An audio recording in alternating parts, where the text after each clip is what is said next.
Good evening mga kapatid. Welcome po sa gawain natin ngayong gabi sa ating prayer meeting. At tunay nga na napakabuti ng ating Panginoon. Amen po ba? Amen. Ayan. Wednesday na naman. Napakabilis ng panahon, hindi po ba?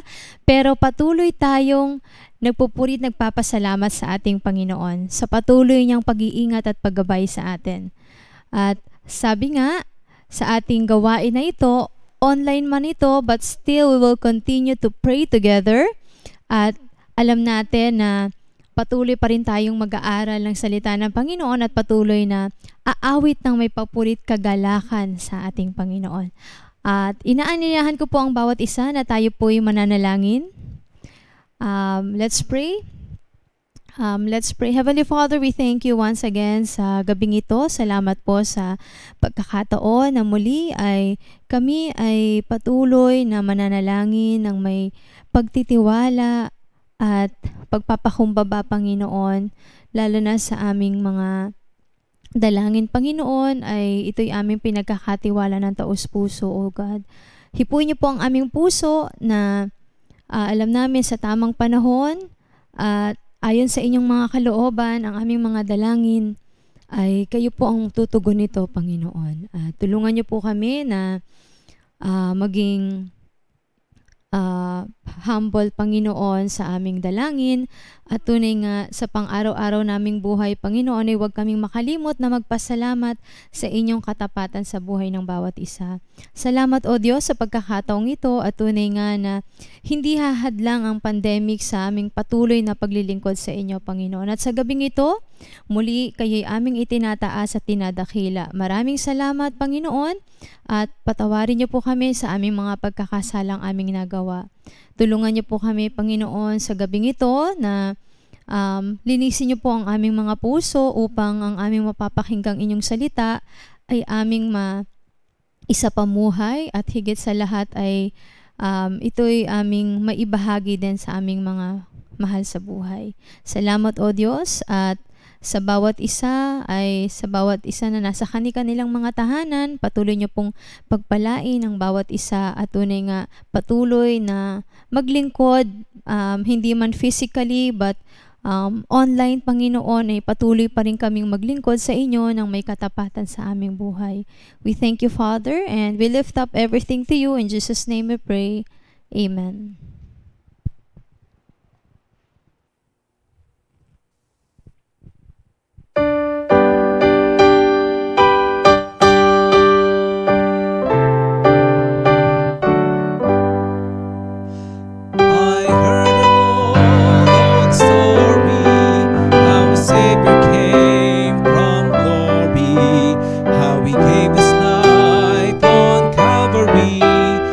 Save a wretch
is to Him.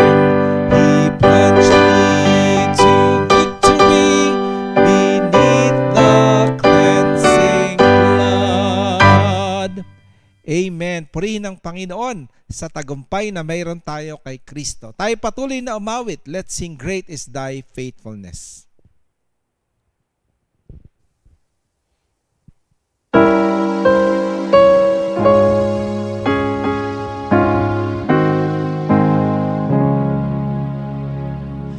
Great is Thy faithfulness, O God, my Father. There is no shadow of turning with Thee.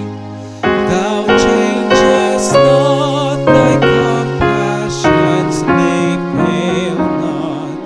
As Thou hast been, Thou forever wilt be. Great is Thy faithfulness, great is Thy faithfulness.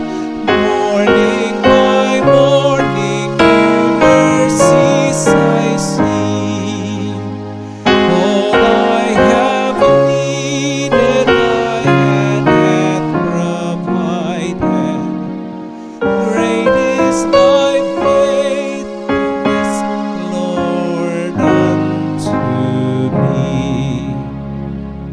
Summer and winter and springtime and harvest, sun, moon, and stars in their courses above, join with all nature in manifold witness to Thy great faithfulness, mercy, and love.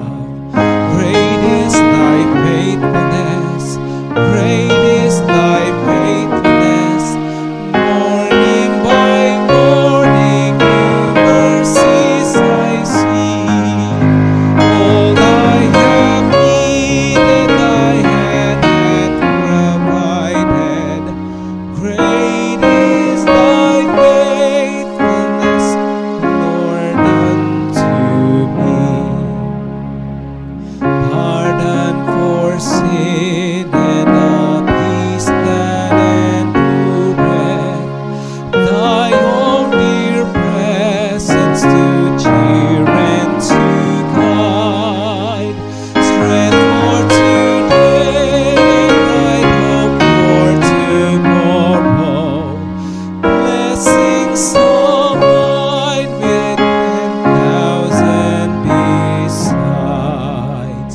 Great is Thy faithfulness, great is Thy faithfulness. Morning by morning, new mercies I see. All I have needed, Thy hand hath provided. Great is Thy faithfulness, Lord, unto me.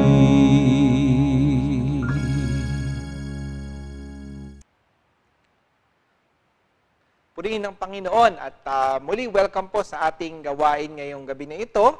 At today is February 24, 2021 at welcome po sa ating online prayer meeting mula po dito sa Lord's Epistle Baptist Church. And tunay nga nagpapasalamat tayo sa Panginoon sa panibagong pagkakataon na pinagkaloob sa atin upang magkaroon ng ganitong gawain. Online man, patuloy nating idalangin ang kanyang pagpapala sa puso ng bawat isa na tunay na makapaglingkod tayo sa ating Panginoon ng buong puso maging through our online ministry. At ngayon po ay dadako tayo sa ating devotional message.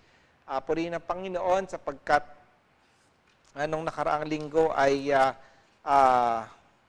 Brother Edel shared with us yung ikatatlong lesson dito po sa ating pag-aaral sa Panalangin sa Hardin by Pastor Joey Umalin. At tunay nga na so far ay God has been blessing our study, and I know na tayo ay binibless ng Panginoon at binibless yung ating mga kanya-kanyang mga prayer time. Ang goal ng pag-aaral natin ng mga aralin na ito ay upang tayo ay ma-bless at improve ang ating prayer life. No? So, the more that we know how to pray, the more effectively we can pray to God. At ang ganda nga ng talata sa Santiago, no, sa James, no, sabi, the effective, fervent prayer of a righteous man availeth much. No? So, is effective, no, sabi ng New International Version. Ibig sabihin, if we have effective prayer, it will avail, no, much, and it will really, sabi nga, reach the throne of God's grace. At tayo po ay nasa chapter 4, no, ika-4 na bahagi ng aralin natin na panalangin sa hardin, no? At dito po pinag-aaralan natin ang mga dapat na nilalaman ng panalangin. Ano nga ba ang dapat na nilalaman ng panalangin? Again, for us to better understand, maintindihan natin ang tamang pananalangin, makita natin ano nga ba yung mga dapat na nilalaman ng panalangin. Na unang-una nakita natin na ang panalangin, no, dapat idalangin ang mga bagay na espiritual. Siyempre, meron tayong mga material na bagay na pinagpipray, meron tayong mga physical na bagay na pinagpipray, but yung masigit pa doon, may mga bagay na spiritual na dapat tayo pinapanalangin. Kasama doon sa ating dapat na pinagpipray ay ilayo tayo sa masama. Idalangin na ilayo tayo sa masama. No? Tulungan tayo sa tukso, sa harap ng tukso. Marami sa atin nakakaranas ng tukso. But sa biyaya at sa gabay ng Panginoon, mapagtatagumpayan natin ito. At last week nga po, sa pag-share ni Brother Idel sa atin, ating natunghayan na dapat din ay matuto tayong mag-pray para sa ibang tao, idalangin ng iba. Hindi lang sa ating sarili, hindi lang ang ating sarili, kundi maging ang mga ibang tao. Ito yung tinatawag natin na intercession, no? Or the ministry of intercession, where we pray to God in behalf of others. Okay? At ngayong gabi, mga kapatid, bilang ika-4 na bagay, no, na dapat nating idalangin, dapat po nating ipanalangin sa ating sarili, muli, okay? Panalangin natin ang kaalaman at pangunawa. No? Let's pray for knowledge and understanding. No? And of course also, dagdag na dyan yung wisdom. Hindi nilagay ng ating author. No? But of course, knowledge, understanding, and wisdom. Okay? Basahin po natin ang Philippians chapter 1, verses 9 to 11. Philippians chapter 1, verses 9 to 11, the Word of God says, idinadalangin ko sa Diyos na ang inyong pag-ibig ay patuloy na sumagana at masangkapan ng malinaw na kaalaman at pagkaunawa upang mapili ninyo ang pinakamahalaga sa lahat. Sa gayon, pagbabalik ni Kristo, matatagpuan kayong malinis, walang kapintasan, at sagana sa magagandang katangi ang kaloob sa inyo ni Hesukristo sa ikararangal at ikadadakila ng ating Panginoong Diyos. Yan. Philippians chapter 1 verses 9 to 11. Sa mga talatang ito, makikita natin ang panalangin ni Apostol Pablo para sa mga mananampalataya sa Pilipos. Isang pangunahing lungsod sa probinsya ng Macedonia. Nakapagtatag si Pablo ng iglesia sa Filipos, kung saan pinadala niya ang kanyang sulat habang siya ay nakabilanggo. Kaya nga ang tawag dito ay prison epistle. No? Dito po, ipinapanalangin ni Pablo para sa mga taga-Pilipos ay panalangin dapat nating idalangin sa araw-araw. Ano po yun? Ang prayer for knowledge and discernment sa English po, no? This knowledge and discernment. This is the prayer of a true believer who has completely surrendered to Christ.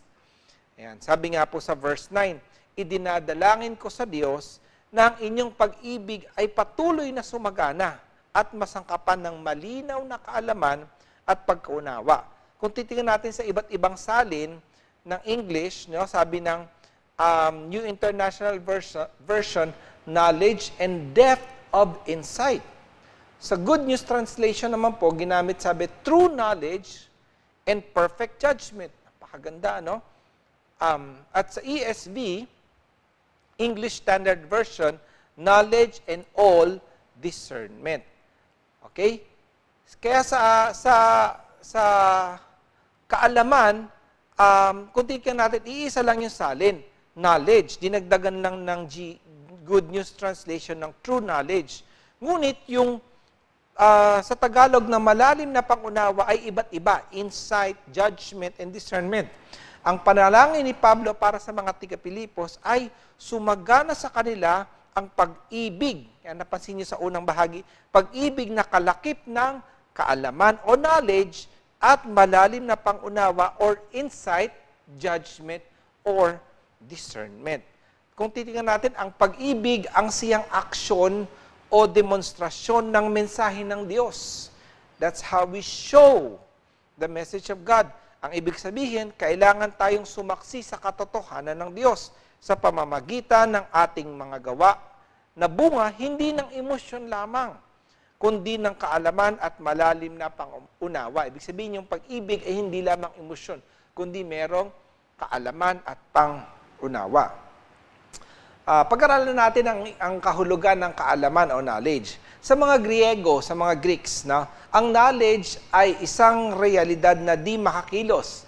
It is a reality in its static being. Kumbaga sa panahon natin ngayon is knowledge is accumulation of facts and information, 'di ba? Yung nag-aaral tayo para may malaman. Pero sa Hebrews, yung mga Hudyo, ang knowledge ay isang dynamic process. Ito ay isang proseso. Ito ang entry point ng anumang relationship. And so when you say know in the Bible or knowledge, it's a process. No? At ang ganda sapagkat ito ay entry point ng relationship. Kung titingnan natin yung Genesis chapter 4 verse 1, sabi sa New King James Version, sabi po, now Adam knew Eve, his wife. Knew. No? Ginamit yung salitang knew or from the word know. And she conceived. Okay? Sa Old Testament, ang knowledge of God ay hindi lamang nangangahulugan ng awareness of God's existence, kundi ng napakalapit na kaugnayan sa Kanya, ng isang intimate relationship with Him, na tulad ng relasyon ng mag-asawa. Ganun ka-intimate, no? Sa New Testament, ang knowledge of God ay nangangahulugan ng obedience to and fellowship with God. Sa panahon natin ngayon, maraming tao na o-obsess sa knowledge power na tinatawag. The more that you know, no, the more that you have power. No, kailangan natin ng spiritual knowledge, no, ang malapit na kaugnayan sa Diyos, ang nabunga ng ating pagsunod. Yun yung spiritual knowledge na tinatawag. Ayon kay Juan, ito ang kahulugan ng buhay na walang hanggan. Kaya nga when you ask, what is eternal life? Ang sagot ni Jesus, ang sagot ni Jesus sa John chapter 17 verse 3, ito ang buhay na walang hanggan, ang makilala kanila at ang iisa at tunay na Diyos at ang makilala si Jesucristo na iyong isinugo. What is eternal life? To know God, to know the true living God. Nakikilala natin ng Diyos sapagkat siya ay nagpapakilala sa pamamagitan ni Jesus. Ito ang isang mahalagang teolohiya ng Kristyanismo. We cannot know God apart from Jesus Christ. Ang pagkakilala natin sa Diyos ay bunga ng sarili niyang pagpapahayag sa atin. Sabi nga, our knowledge of God is the fruit of God's own revelation. Tingnan man natin kung ano ibig sabihin ng pangunawa. No? So, napakaganda yung knowledge pala, napakalalim ng ibig sabihin. Ano? Pangunawa, sa English, insight, discernment, o judgment. Para mapasa atin ito, kailangan tayong gumamit ng spiritual senses of sight, hearing, touch, smell, and taste. Kapag tayo'y talagang malapit na sa Diyos dahil sa ating pagsunod, makikita, maririnig, mararamdaman, maaamoy at malalasahan natin ang presensya ng Diyos. There's a famous verse also in Psalm, sabi, taste and see that the Lord is good. No? Isa yan sa mga talata na very encouraging para sa akin. No? Dahil sa kaalaman at malalim na pang-unawa, matitiyak natin kung alin ang pinakamahalagang bagay ayon sa talata. No? Ibig sabihin, magkakaroon tayo ng kakayahan, hindi lamang para piliin iyong mabuti mula sa masama, kundi piliin ang pinakamabuti mula sa mabuti. Yan ang maganda. No? It's not just choosing between good or evil, but it's between choosing what is the best. Now, what is the best? Okay? So, ito ang mas mahirap gawing pamimili. To choose the best among good things. Hindi natin magagawa ito kung hindi tayo bibigyan ng Diyos ng power of discernment. Now, ano ba yung best? Pagtingnan, ano nga ba yung best? Ang best ay ang pagiging sensitibo sa katotohanan ng Diyos. Kailangan maging sensitibo tayo sa nililid ng Panginoon sa atin. Okay? So yan, kanina yung kaalaman and then pangunawa. No? Ang the best ay pagiging sensitibo sa katotohanan ng Diyos, ang pagiging mulat sa pangangailangan ng iba, ayan, at ang pagkaunawa sa sariling kalagayan. Ito ang bunga ng pagsasagana sa atin ng pag-ibig na kalakip ng kaalaman at malalim na pangunawa. Kaya yan yung dalawa, no, na sinasabi na ipag-pray natin sa sarili natin yung kaalaman at yung pangunawa. And as a result, bilang resulta, sabi, no, anong sabi doon sa talata? Mapipili natin kung ano yung the best para sa atin at para sa Panginoon. Ano? So, yan yung ipag-pray natin. Kaya nga, gawin nating sariling panalangin at panalangin para sa ating mga kapamilya, kaopisina, kaeskwela, mga pinuno ng gobyerno, negosyo at simbahan. Ang panalangin ni Pablo para sa mga taga-Pilipos. So, hindi lang para sa sarili natin, katulad ng encouragement sa atin last week, ipag-pray din natin to sa iba na ang kanilang kaalaman at pangunawa ay sumagana. No? Gaya ng panalangin ni Apostol Pablo para sa mga taga-Pilipos. Kapag ang panalangin ito ay pinamuhay nating lahat sa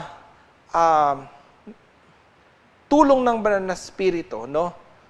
Tunay na ang bayan natin ay pagpapalain ng Diyos at ang bawat isa sa atin ay makakaranas ng blessing ng Panginoon. So, maraming salamat po. Tayo ay manalangin. Dakilang Ama, tulungan mo kaming gawing dalangin ng aming puso ang panalangin ito. Pasaganahin mo sa aming mga buhay ang pag-ibig na kalakip ng kaalaman at malalim na pangunawa. Tulungan mo kaming talikuran ang pagkamakasarili upang ibigin ka namin at ang aming kapwa ng buong katapatan. Bigyan mo kami ng lakas at determinasyon na mapasimulan namin sa aming sarili ang makabuluhang pagbabago. Gabayan niyo po kami sa aming pananalangin ngayong gabi na ito. Turuan niyo po kami, tulungan niyo po kami. At nawa, ang inyong kalooban ang patuloy na masunod sa aming buhay. Sa pangalan ni Jesus, ito po aming dalangin. Amen. Amen. Tayo po ay dadako mga kapatid sa ating prayer time at let's all spend enough time, no, ngayong gabi na ito sa prayer. I've allotted 30 minutes para po sa ating prayer time. And I hope na may pag-pray po natin yung ating mga nasa prayer list and even our personal prayer. Maraming salamat po, purihin ng Panginoon.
purihin ng Panginoon.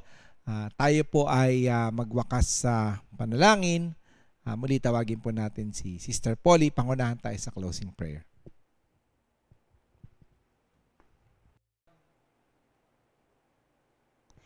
Magandang gabi po mga kapatid at tayo po ngayon ay magwakas sa isang panalangin at muli pinupuri ko po ang Panginoon Diyos sa mga oras na ito.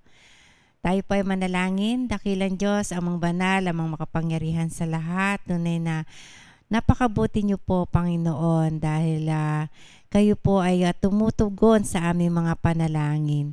Maraming salamat po Panginoon at alam po namin na sa oras na ito ay kami po ay muling dumulog sa inyo at lahat po ng aming mga dinulog, Panginoon, alam po namin na inyo nga po itong tutugunin sa inyong tinakdang panahon. At maraming salamat din po, Panginoon, na muli sa pagkakataon na ito ay nagkasama-sama po tayo, magpalakasan at sa ating pananalangin. Dakilang Diyos, nawa ay lahat po ng ating mga dalangin ay pagkatiwala lang po natin sa ating Panginoon at magtiwala tayo at patuloy na umasa sa Kanya lamang at nawa dalayan ko po na patuloy nyo nga po kami iingatan sa mga darating pang mga araw, Panginoon, pag-iingat, proteksyon at kalakasan, maayos na kalusugan, Panginoon, at kagalingan po ng mga karamdaman po ng bawat isa, Panginoon. At lahat nga po ng ito, Panginoon, ay tinataas namin na may papuri at pasasalamat sa dakilang pangalan po na inyong anak na si Jesus. Amen.